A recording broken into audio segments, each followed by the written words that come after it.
ఆత్మీయ మానవ పిల్లలందరికీ కూడా ఆశీర్వాదపూర్వకంగా తెలియజేయండి ఏమనగా, నేను ఇంకా డిసిప్లిన్గా ఇంకా కరెక్ట్గా ఉంటే ఇంకేదో చేద్దురు మీరు, అది కూడా మన చేతిలో లేదని చెప్తున్నాను. మళ్ళీ నా ముఖం లోటుగా ఉన్న ఇవన్నీ కూడా ఉన్న పళంగా భగవంతుడు ఎంచుకున్న మార్గం అన్నమాట. మాకు హిందీ, ఇంగ్లీష్ అన్నీ కూడా మీరు పట్టుకుని బృందంలోకి పట్టుకుని, నేను తెలుగులో చెప్పిన పాటల మీదే ఒక 1000 పేజీలు, 10,000 పేజీలు, 1,00,000 పేజీలు, 10 కోట్ల పేజీలు, అలా ప్రతి మైండ్ని కలుపుకుంటూ మనం ముందుకు వెళ్ళాలన్నమాట. నా సెల్ఫ్ డిసిప్లిన్ కానీ ఏది మన చేతిలో ఉండదని నేను ఎందుకు చెప్తున్నాను, నేనే ఒక ప్రాక్టికల్ స్టడీ అనమాట. ఇవన్నీ నడిపించేది ప్రకృతి పురుషుడు లయ. ఆడతనం మగతనం ఒక చోట పలికిని చూసారా, ఆడని బలపరుచుకోకుండా, నాలో చేరిన తల్లిదండ్రులను పట్టుకోకుండా నన్ను నేను కూడా కాపాడుకోలేను, నన్ను మీరు కాపాడలేరు.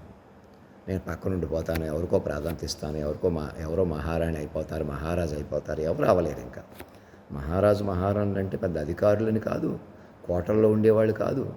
అది కూడా కొంతవరకు డెవలప్మెంట్, మన మైండ్ డెవలప్మెంట్ ప్రాసెస్లో కొంతవరకు అలా కొందరు పరిపాలించారంతే. నిజమైన మహారాజు మహారాణి ఎవరో విశ్వమూర్తి, విశ్వ తల్లిదండ్రులే మహారాజు మహారాణి. సమస్తం అణువణువున నడిపారు కదా వాళ్ళు. ఇప్పుడు ఎక్కడున్నారు, వాక్ విశ్వరూపంగా ఉంటారు. ఇక్కడ ఏమైనా మరణించరు.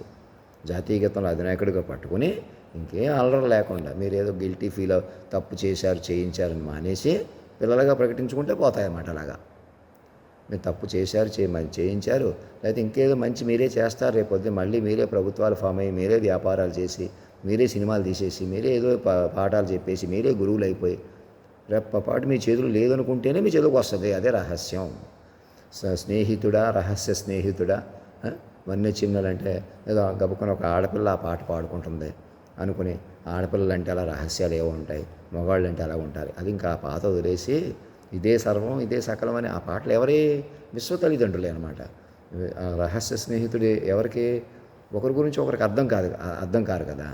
అమ్మాయికి అర్థం, ఈ నాలో ఉన్న ప్రకృతి పురుషులను అర్థం చేసుకోవడమే మనకు తెలుస్తూ ఉంటారు కదా. అంతకంతకి వాళ్ళు ఇప్పటికీ మిస్టరీ కదా, ఎన్ని మాటకి చెప్పేశారు కదా. అలా అనమాట వాళ్ళు రహస్య స్నేహితులు వాళ్ళు అనమాట. వాళ్ళిద్దరిని కలిపి పట్టుకోవాలి ప్రకృతి పురుషుడు లయగా.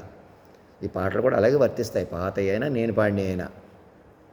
అది ఆడతనం గొంతులో ఉన్నా మాకు గొంతులో ఉన్నా ఇద్దరు కలిసి పాడుకున్నా, హుషారుగా ఉన్నా, ఏ పాటలైనా వేయనా, అది అర్థం. ఎప్పటికైనా మనుషుల కొద్దీ లేదని తెలుసుకుని మైండ్ల కొద్దీ ముందుకు వచ్చి కానీ నడుపుకోండి. రామకృష్ణ గారు, నాయుడు గారు, రాజరాజేశ్వరి గారు, రాజారత్నం గారు, రజనీ గారు అందరూ అర్థం చేసుకుని తెలుసుకుని, నా రమణ గారు, ఏడిఆర్ రమణ గారు అందరూ ముందుకు వచ్చి ఇంక ముందు కలపండి.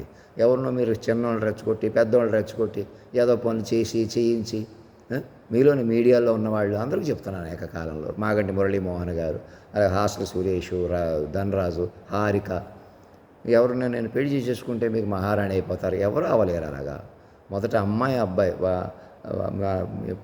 నేను అంత గొప్పవాడిని అయితే నన్ను పెళ్లి చేసుకుందాం అనుకుంటున్న వాళ్ళు, ఏం పిచ్చోడని వదిలేసిన వాళ్ళని అందరికీ చెప్తున్నాను.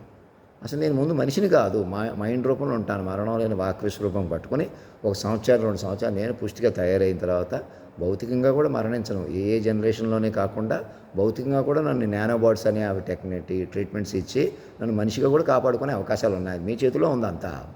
మీరు ఇలా మనుషులుగా ముస్లిమ్స్ అని అని ఏదో ఒకటి లోపలికోటి బయటకోటి చేసి, ఆస్తులు కాజేసి, మనుషులు కాజేసి, హిందువులని గొడవలు పెట్టించి ఏదో రకంగా డబ్బు ఆడవాళ్ళని అడ్డం పెట్టుకుని, మగవాళ్ళని అడ్డం పెట్టుకుని, అప్పుడు ట్విట్టర్ మీద ఏదో ఫోటో పెట్టడం, నేను ఏదో ఇలా చూశాను, అలా చెప్పలేకపోయాను, ఇలా చెప్పేశాను, ఇలా మానేశాను, ఇలాంటి హడావుడి గందరగోళాలు ఆపేసి విస్తారంగా పుష్టిగా చెప్పుకోండి.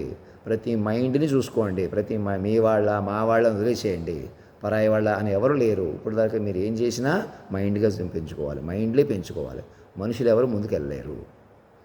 నేననే స్వభావం వదిలేస్తేనే సర్వం నడిపిన తల్లిదండ్రులతో అనుసంధానం వచ్చేస్తుంది, విశ్వానుసంధానం వచ్చేస్తుంది మీకు ఈ క్షణం.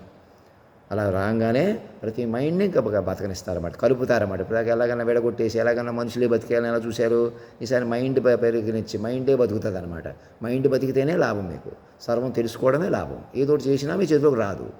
ఏదో చేయకుండా తప్పించేద్దాం, అలా ఉండిపోదాం అన్నా మీ చేతిలోకి రాదు. సూక్ష్మంగా తెలుసుకోవడమే తపస్సే జీవితం. ధర్మో రక్షతి రక్షత, సత్యమేవ జయితే.